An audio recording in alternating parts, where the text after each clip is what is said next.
Hello everyone, study with us में आपका स्वागत है। और आज हम हायर एजुकेशन के पार्ट 2 पर डिस्कस करेंगे। इसमें भी जो इम्पोर्टेंट क्वेश्चन है वही मैंने कवर कर रखे हैं। तो शुरू करते हैं कि हारतोंग समिति का प्रमुख सुझाव क्या था।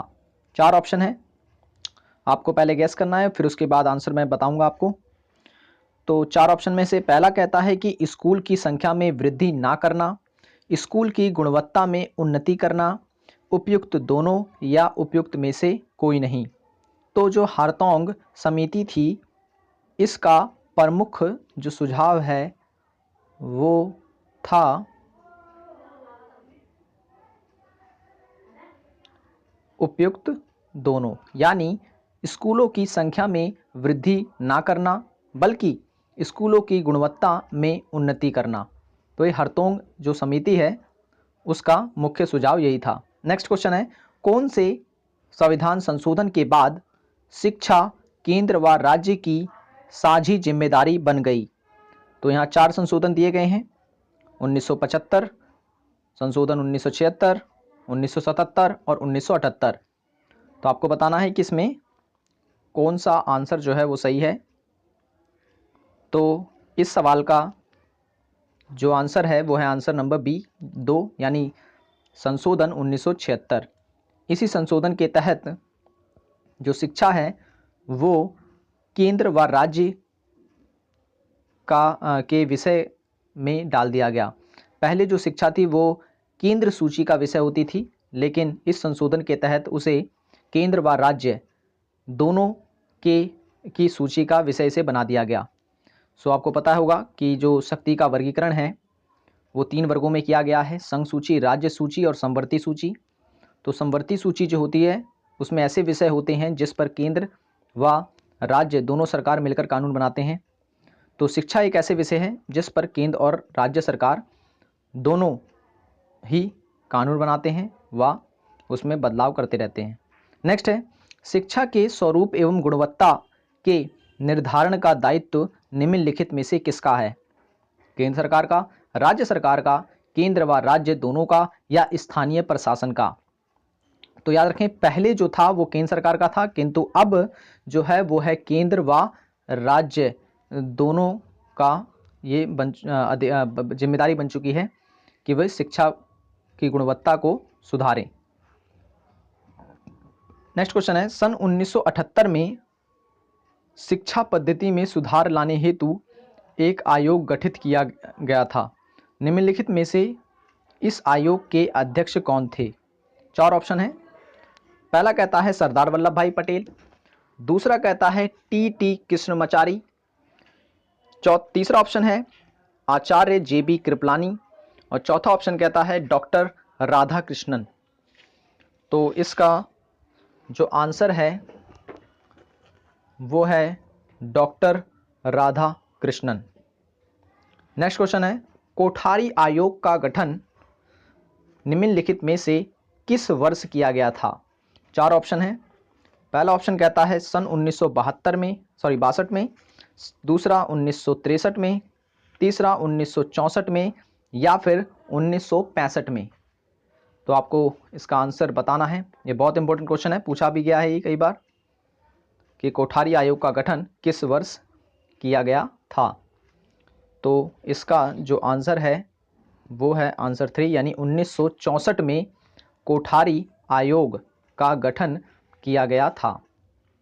नेक्स्ट क्वेश्चन है, नई शिक्षा नीति के प्रारूप को संसद की अनुमति किस वर्ष प्राप्त हुई। 4 ऑप्शन, सन 1986 में, सन 1982 में, सन 1977 में या सन 1989 में। ये 4 ऑप्शन है, आपको पहले गैस करना है आंसर कि इसका आंसर क्या होगा।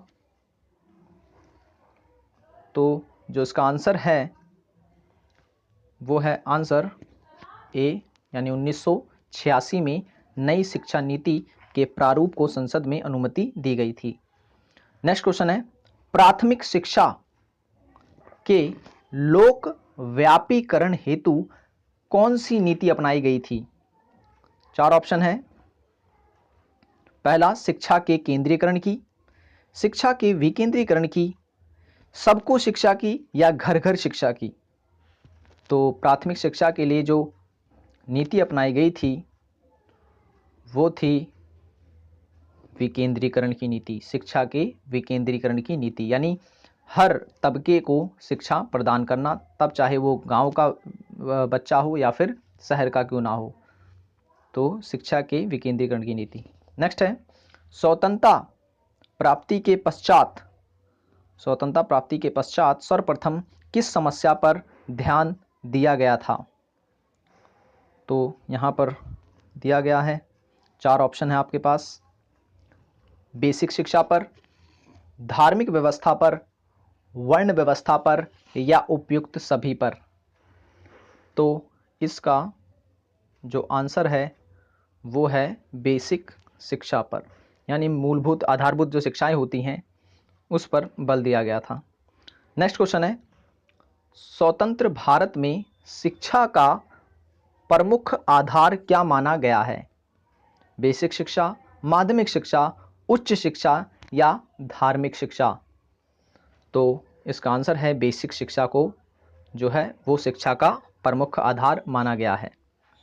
नेक्स्ट है स्वतंत्र भारत में सर्वप्रथम किस शैक्षिक आयोग की स्थापना की गई थी? 4 ऑप्शन में है। पहला कहता है राधा कृष्णन आयोग की, मुदालियर आयोग की, कोठारी कमीशन की या यूजीसी की? तो स्वतंत्र भारत में सर्वप्रथम जो शैक्षिक आयोग की स्थापना की गई थी तो आपको बताना है वो कौन सी है। तो इसका जो आंसर है वो है राधा कृष्णन आयोग की। ये पहला ऐसा आयोग था जो स्वतंत्र भारत में बनाया गया था शिक्षा से संबंधित। नेक्स्ट क्वेश्चन है राधा कृष्णन समिति का प्रमुख उद्देश्य क्या था? हालांकि आप याद रखें कि राधा कृष्णन समिति जो है यह भारत की पहली शिक्षा से संबंधित समिति थी और इसका जो प्रमुख उद्देश्य था, 4 ऑप्शन है। पहला कहता है शिक्षा संबंधी कमियों को दूर करना, दूसरा कहता है शिक्षा को संगठित करना, तीसरा कहता है शिक्षा को सुव्यवस्थित रूप देना और चौथा कहता है उपयुक्त सभी। तो इसका जो आंसर है वो है आंसर 4 यानी उपयुक्त सभी। राधा कृष्णन समिति ने ये सभी विषयों पर बल दिया था कि शिक्षा की जो कमियां हैं उनको ख़त्म किया जाए, शिक्षा को संगठित किया जाए, शिक्षा को सुव्यवस्थित रूप दिया जाए। नेक्स्ट क्वेश्चन है राधा कृष्णन आयोग का मुख्य उद्देश्य था कि भारतीयों का समर्थन करना या भारतीयों को शिक्षा के दायरे में लाना या विदेशियों को शिक्षा के दायरे में लाना या दोनों को लाना या इनमें से कोई नहीं? तो इसका जो आंसर है वो है आंसर 3 कि भारतीय एवं विदेशी दोनों को शिक्षा के दायरे में लाया जाए और उनकी शिक्षा की गुणवत्ता जो होती है उसको सुधारा जाए। नेक्स्ट क्वेश्चन है डॉक्टर लक्ष्मण स्वामी मुदालियर समिति को किस अन्य नाम से जाना जाता है? ये भी इंपॉर्टेंट क्वेश्चन है। तो आपको बताना है कि किस अन्य नाम से जाना जाता है इसे। माध्यमिक शिक्षा आयोग के नाम से जाना जाता है या मुदालियर कमीशन के नाम से जाना जाता है या उपयुक्त दोनों नाम से जाना जाता है या इनमें से किसी नाम से नहीं जाना जाता? तो याद रखें आप कि इसको उपयुक्त दोनों ही नाम से जाना जाता है। मुदालियर कमीशन भी इसे कहते हैं और माध्यमिक शिक्षा आयोग भी इसे कहा जाता है। नेक्स्ट क्वेश्चन है माध्यमिक शिक्षा आयोग ने त्रिभाषा सूत्र में किस भाषा को सम्मिलित किया था? 4 ऑप्शन है। मातृभाषा, राष्ट्रीय भाषा, एक विदेशी भाषा या उपयुक्त सभी? तो आपको गैस करना है आंसर। तो इसका जो आंसर है वो है आंसर 4 यानी इन तीनों ही को जो था वो सम्मिलित किया गया था। ओके, नेक्स्ट क्वेश्चन शिक्षक विकास को एक अनिवार्य कार्य समझकर किस योजना के अंतर्गत सम्मिलित किया गया? 4 ऑप्शन है। 1 वर्षीय योजना, 5 वर्षीय योजना, 10 वर्षीय योजना या उपयुक्त सभी? तो इसका जो आंसर है वो है आंसर नंबर 2 5 वर्षीय योजना। नेक्स्ट क्वेश्चन है 14 जुलाई 1964 ईस्वी में गठित आयोग के अध्यक्ष का निम्न में से किसने की थी अध्यक्षता किसने की थी, यहाँ अध्यक्ष लिखा हुआ ये गलत है, यहाँ अध्यक्षता आएगा कि 14 जुलाई 1964 ईस्वी में गठित आयोग की अध्यक्षता अध्यक्ष निम्नलिखित में से कौन थे, निम्नलिखित में से कौन थे जो आयोग गठित किया गया था 14 जुलाई 1964 को। 4 ऑप्शन है इसमें, कह रहा है डॉक्टर DS कोठारी, दूसरा ऑप्शन कह रहा है लक्ष्मण स्वामी, तीसरा कह रहा है मुदालियर स्वामी, या फिर डॉक्टर राधाकृष्णन या महात्मा गांधी। तो यहाँ पर ये गलत लिखा हुआ है महात्मा गांधी। तो इन 4 ऑप्शन में से आपको बताना है कि इसमें कौन सा ठीक है। तो इसका जो आंसर है वो है आंसर 1, डॉक्टर DS कोठारी जो थे वो अध्यक्ष थे। नेक्स्ट है, कोठारी समिति को वर्तमान समय में किस नाम से जाना जाता है, ये भी पूछा गया है क्वेश्चन। ऑप्शन फर्स्ट कहता है राष्ट्रीय शिक्षा आयोग, माध्यमिक शिक्षा आयोग, भारतीय शिक्षा आयोग, या इनमें से कोई नहीं। तो इसका जो आंसर है वो है राष्ट्रीय शिक्षा आयोग के नाम से जाना जाता है। नेक्स्ट है, कोठारी कमीशन की शिक्षा संबंधी सूची कितने खंडों में विभक्त है, 5, 10, 4 या फिर 2। तो इसका आंसर आपको पहले गैस करना है क्या हो सकता है। तो इसका जो आंसर है वो है 4 जो वर्गों में इसकी सूची को बांटा गया था। नेक्स्ट है, माध्यमिक शिक्षा से संबंधित आयोग कौन सा है। 4 ऑप्शन, मुदालियर आयोग, कोठारी आयोग, सर्जेंट आयोग या उपयुक्त में से कोई नहीं। तो इसका जो आंसर है वो है मुदालियर आयोग, ये माध्यमिक शिक्षा से संबंधित आयोग है।